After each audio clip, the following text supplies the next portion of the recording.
सभी भाई बहनों को प्रणाम। ओम गुरु ब्रह्मा गुरु विष्णु गुरुदेव महेश्वर गुरुदेव साक्षात् ब्रह्म तस्मै श्री गुरुवे नमः। अखंड मंडलाकारं व्याप्तं येन चराचरं तत्पदं दर्शितं येन तस्मै श्री गुरुवे नमः। मातृवती लालित पितृवत मानसा नमस्तु गुरु सत्ताय श्रद्धा प्रज्ञा गीता। ओम श्री गुरुवे नमः। आवायामि स्थापयामि।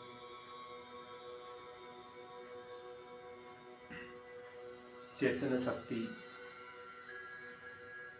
माँ गायत्री का ध्यान करते हो। गायत्री महामंत्र ओम भूर्भुवः स्वाहा तत्सवितुर्वरेण्यं भर्गो देवस्य धीमहि धियो यो नः प्रचोदयात्।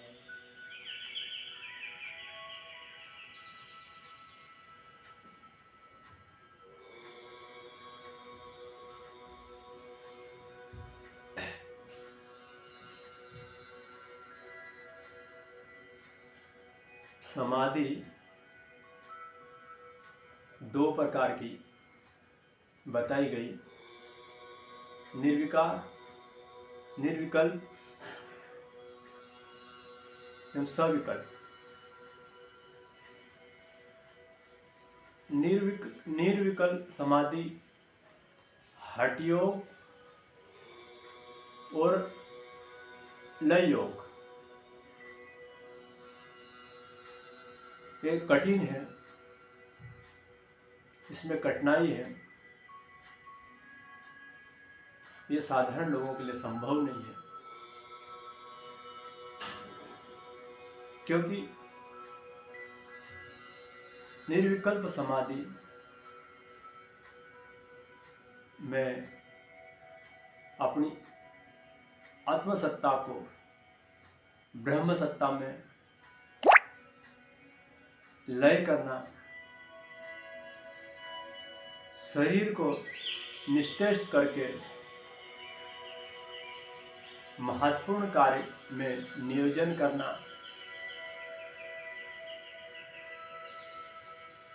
इसमें खतरा है।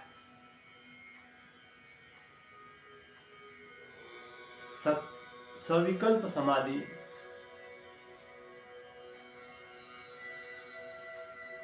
प्रत्याहार, धारणा और ध्यान की परिपक्वता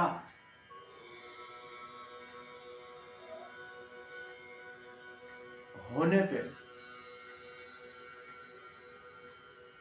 विकल्प समाधि की पूर्णता हो जाती है। निर्विकल्प समाधि में कुछ उदाहरण बताना चाहूंगा।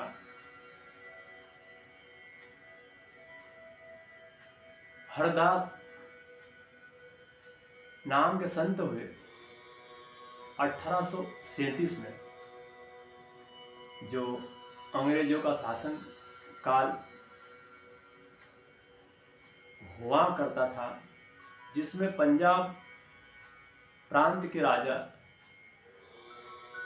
रणजीत सिंह से संधि हुई के कुछ ही माह हुए थे, किंतु उनके जनरल सेक्रेटरी या उनके सहायक की वहाँ पे आना जाना लगातार बना रहता था। काम कुछ होते नहीं थे, किंतु फिर भी उनका आना जाने में उनके जनरल सेक्रेटरी के सहायक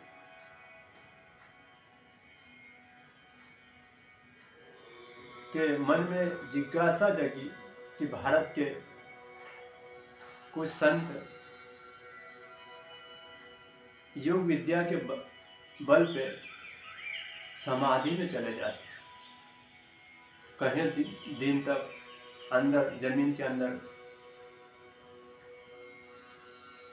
रहने के पश्चात पुनः जीवित हो जाते। उन्होंने राजा रणजीत सिंह से कहा, हे राजा, आपके भारत के संतों को मैंने सुना कि वे समाधि लगा लेते हैं, तो मैं उनकी मेरी जानने की इच्छा है। राजा को वैसे तो उनके प्रयोग को बताने की इच्छा नहीं हुई, किंतु भारत की विद्या को सर्वसाधारण के लिए जानने के लिए उन्होंने वो प्रयोग करने का मार्ग प्रशस्त किया। अपने गुरु हरदास से निवेदन कर रखे, हे गुरुदेव, आप यहाँ पे उपस्थित हो और ये अंग्रेज चाहते कि आपकी समाधि का रहस्य को जानना चाहते। हरदास ने राजा की बात को स्वीकारा और 40 दिन की समाधि पे अंदर जमीन में चले गए। जब समाधि खोली गई तो अंग्रेज के सेक्रेटरी के सहायक ने हरदास के मस्तिष्क के ऊपर हाथ रखने का प्रयास करा तो उनके हाथ में जलन झटका लगा। तो उनके सेक्रेटरी ने अपनी बुक में लिखा कि भारत की योग विद्या कला में निपुणता है और वह योगी जमीन के अंदर योग साधना के बल पे समाधि लगा लेते। किंतु फिर भी अंग्रेज शासन काल में उनके जनरल सेक्रेटरी आदियों पर विश्वास नहीं हुआ और 1838 में फिर 6 महीने की समाधि के लिए हरदास चला गया और 6 महीने के बाद में पुनः 6 महीने की समाधि में उनको जब जमीन में एक लकड़ी की संदूक में और बाहर से ईंट वगैरह से उनको सुरक्षित रखा ताकि कीड़े वगैरह नहीं लगे और ऊपर से उनको खेती करने योग्य जौ की फसल बो दी ताकि इसमें किसी प्रकार कोई हरकत नहीं करे। 6 महीने के बाद में पुनः खोला तो वही हरदास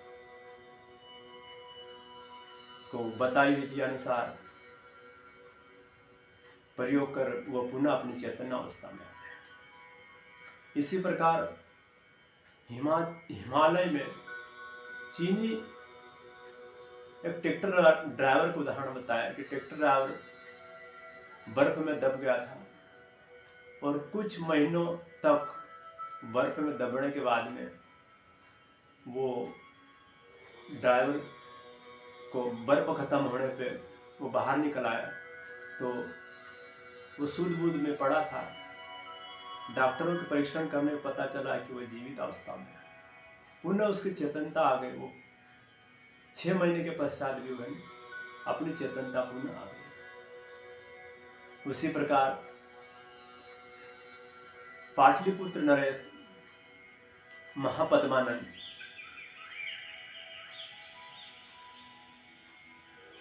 सम्राट सिकंदर के द्वारा उस अतिक्रमण के लिए आक्रमण के लिए नजदीक आ गए थे, किंतु महापद्मानंद की अचानक मृत्यु जब उनके सेना नायक ने सेना का मनोबल नहीं घटे, इस उद्देश्य से उन्होंने घोषणा करवा दी कि राजा आश्वस्त है और जो उसको ठीक कर दे उन्हें स्वर्ण मुद्राओं से उनको भेंट के रूप में दी जाएगी। देवदत्त अपने शरीर से निकल के पर काया परिवेश में प्रवेश करने की विद्या जानते थे। उन्होंने पैसे का अभाव था, जब वो घोषणा हुई तो उन्हें स्वीकार कर ला कि अपनी काया से निकल के महाराजा महापद्मानंद के शरीर में प्रवेश कर गए। उनके साथियों को कहा कि हमारी बॉडी को सुरक्षित रखें, मैं पद्मानंद के शरीर में जा रहा हूँ। अपने शरीर को निस्तेजित कर लिया और महापद्मानंद के शरीर में प्रवेश कर गया। में से और लंबी कुछ बातें हो सकती, किंतु समय अभाव कारण मैं लंबी करना नहीं चाहता हूँ, क्योंकि योग विद्या के बदौलत एक शरीर से दूसरे शरीर जाने की क्रिया आदिकाल से चलती आ रही और संभव है। क्योंकि एक काया से दूसरे काया में जाना संकट है, वापसी आने में संकट है, और शरीर को सुरक्षित रखना ये बहुत बड़ी, शरीर निस्तेजित होने से उसमें कीड़े मकोड़े जानवर का खतरा बना रहता है। संत महात्माएं हिमालय बर्फीले एरिया में गुफाओं में अपने शरीर को छोड़ के महत्वपूर्ण कार्य के लिए अपने को नियोजित करते। सूक्ष्म शरीर में लोक कल्याण के लिए हुए आते जाते रहते। ये निर्विकल्प समाधि है। महत्वपूर्ण कार्य के लिए अपनी चेतना को नियोजित करना, शरीर से निकल के गुरुदेव ने ये बताने का प्रयास करा कि महत्वपूर्ण कार्य के लिए, और महत्वपूर्ण कार्य ये चेतन समाधि में भी संभव है। प्रत्याहार, धारणा और ध्यान, तीन की परिपक्व अवस्था ही समाधि है। परिपक्व अवस्था, जिस प्रकार फल पक जाता है तो फल पके हुए फल की उपयोगिता अति महत्वपूर्ण हो जाती है। कारण ये क्या है कि उसके स्वभाव में परिवर्तन हो जाता है, मीठापन आ जाता है। जब कच्चा रहता तो उसमें खटास के जगह खटास या अन्य उसके गुण रहते हैं, और जब पकड़े पे मिठास के गुण आ जाते हैं, और जिसको वो फल मिलेगा उसकी उदर की पूर्ति हो जाती है, और साथ साथ में पका हुआ फल बीज में परिवर्तित हो जाता है। अध पका हुआ कच्चा वो खाने के योग्य भी नहीं, और उसका बीज भी नहीं बन पाएगा, और पका हुआ खाने में भी उपयोगिता है, और उसका फल की उपयोगिता हो जाएगी। गुरुदेव कहा करते कि बीज बनो, बीज बनो और बीज बनो। बीज बनने पे ही वृक्ष बन पाएगा। यदि बीज नहीं बन पाए तो वृक्ष बनना संभव नहीं है। और वृक्ष बनने पे ही एक बीज एक वृक्ष तैयार करेगा, और एक वृक्ष में हजारों फल लगेंगे, और हजारों फल हजारों लाखों का उदर की पूर्ति करेंगे। वही वृक्ष शीतलता प्रदान करेगा, वही वृक्ष ऑक्सीजन प्रदान करेगा, और वही वृक्ष पुनः बीज तैयार कर देगा। एक फल से पौधा, और पौधा से वृक्ष, और वृक्ष से सैकड़ों हजारों फल। गुरुदेव कह रहे बीज बनो, बीज बनो। अपनी प्रतिभा को विकसित करो। योग साधना के बल पे अपनी प्रतिभा को विकसित करो। अपनी प्रतिभा को विकसित, गुरुदेव ये भी कहते हैं कि गुरुदेव हम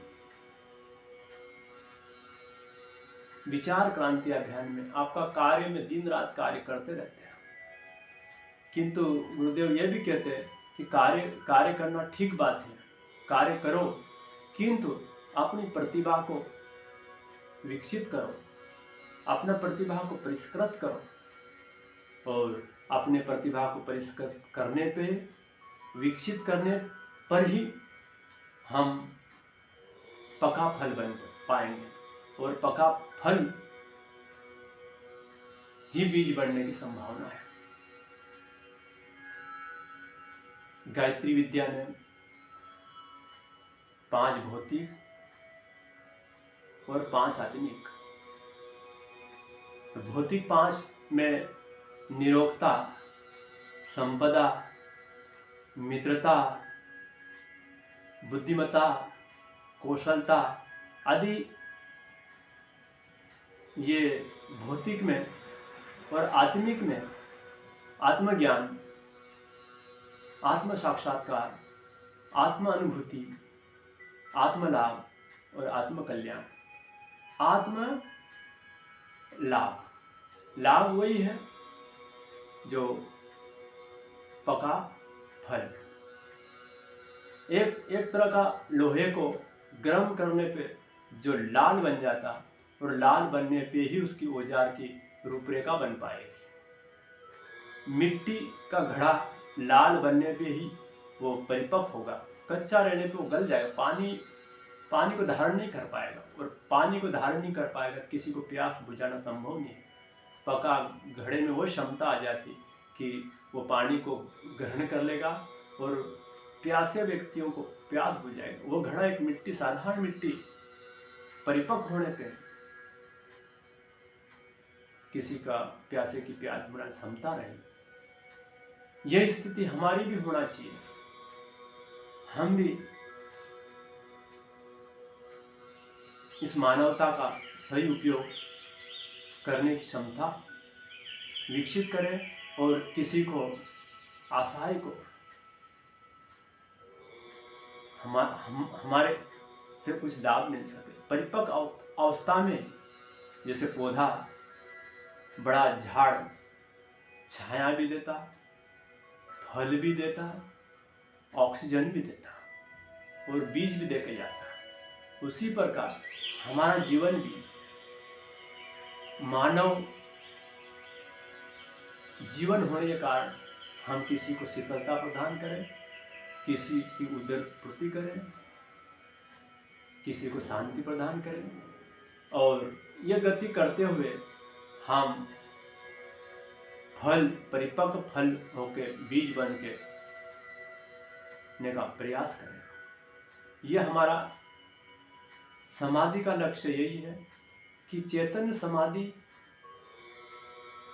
और निकल्प समाधि, 2 प्रकार की समाधि में गुरुदेव ने सविकल्प चैतन्य समाधि को स्वीकारा है और चैतन्य समाधि को ही महत्व दिया गया है। भाई बहनों, ये समाधि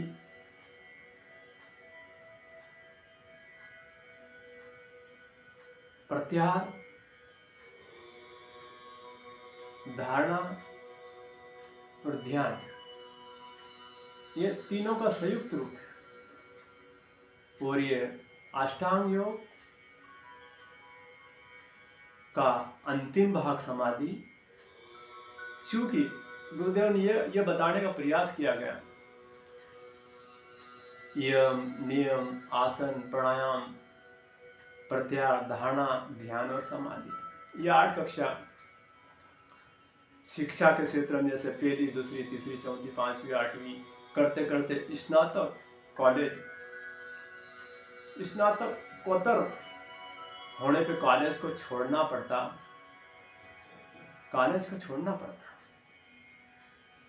उसी प्रकार हम ये योग साधना करते करते करते हम स्थूल शरीर को स्थूल शरीर में शीतलता, शून्यता लाए और सूक्ष्म शरीर को जागृत करें। सूक्ष्म शरीर का अधिकता करें।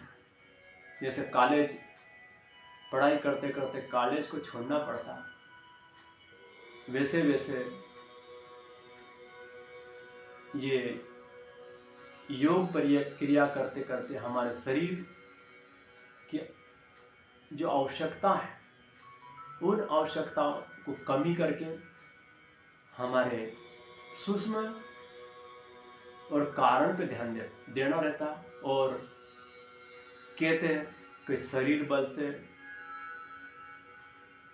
विचार बल कहीं गुना और विचार बल से आत्मबल कहीं गुना, एक से एक बढ़कर ये परतें हैं।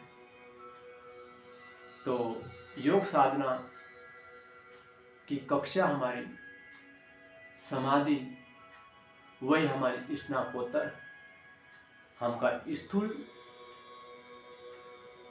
को छोड़ के सूक्ष्मता में जाना चाहिए।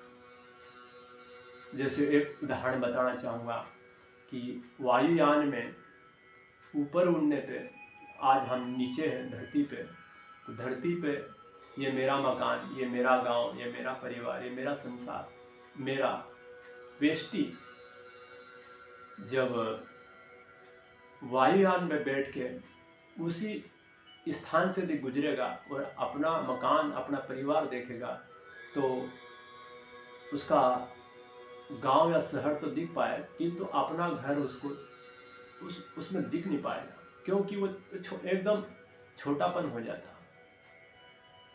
उसी प्रकार व्यष्टि से समष्टि होने पे संसार में उसको विलय हो जाएगा, और विलय होने से अपनापन की दूरी हो जाएगी।